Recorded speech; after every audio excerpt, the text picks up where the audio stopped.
আসসালামু আলাইকুম বন্ধুরা, আজকে আমি আপনাদেরকে জানাবো আপনারা হাজার হাজার টাকা খরচ করে বাজার থেকে যে কেমিক্যালযুক্ত সিরাম কিনেন এবং সে সিরামের থেকে আরও ভালো মানের সিরাম আপনারা মাত্র 20-30 টাকা খরচ করে বাসায় তৈরি করতে পারবেন। আসুন আমরা জেনে নিই এ সম্পর্কে। আচ্ছা, এটা বানানোর জন্য প্রথমে আপনি একটা মাঝারি সাইজের আলু নেবেন। আলুটা কেটে আপনি ব্লিন্ডারে দিবেন। ব্লিন্ডারে দিয়ে সেটা ব্লিন্ড করে সেখান থেকে রস নেবেন। এই রসের সাথে আপনি 4টা উপকরণ মিশাবেন। 1 নম্বরে 1 চামচ গোলাপ জল মিশাবেন, 1 চামচ গ্লিসারিন মিশাবেন এবং 1 চামচ লেবুর রস দিবেন এর সাথে। এবং বাজারে আমরা যে ক্যাপসুল পাই, ভিটামিন ক্যাপসুল, এই ক্যাপসুলটা কিনে ওর ভিতরে যে তেলটা থাকে ওই ক্যাপসুলটা এর সাথে মিশিয়ে দিবেন।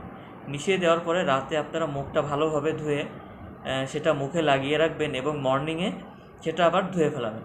হ্যাঁ, আশা করি এটা করলে আপনাদের মুখের উজ্জ্বলতা বাড়বে বা মুখে যে আমাদের পিম্পলের কারণে বা ব্রণের কারণে যে কালো কালো দাগ থাকে এই দাগগুলো দূর হবে।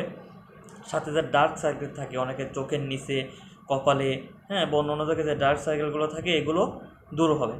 এছাড়াও অনেকের দীর্ঘ সময় ধরে রোদি থাকার কারণেও যে মুখে কালো কালো একটা ভাব চলে আসে এগুলোও দূর হবে।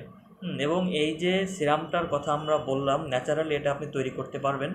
তৈরি করার কারণ এটার সাইড এফেক্ট অনেকটা কম, অনেক কম, একটু সাইড এফেক্ট নেই বললেই চলে আর কি।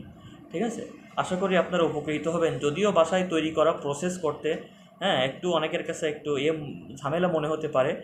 তবে আপনি বাসায় দেখেন মাত্র কয়েকটা 20-30 টাকা খরচ করেই কিন্তু এই সিরামটি তৈরি করতে পারবেন। এবং এর ফলাফলটাও খুবই ভালো। ঠিক আছে, আশা করি আপনারা উপকার পাবেন এটাই করে। সবাই ভালো থাকবেন, সুস্থ থাকবেন। আসসালামু আলাইকুম।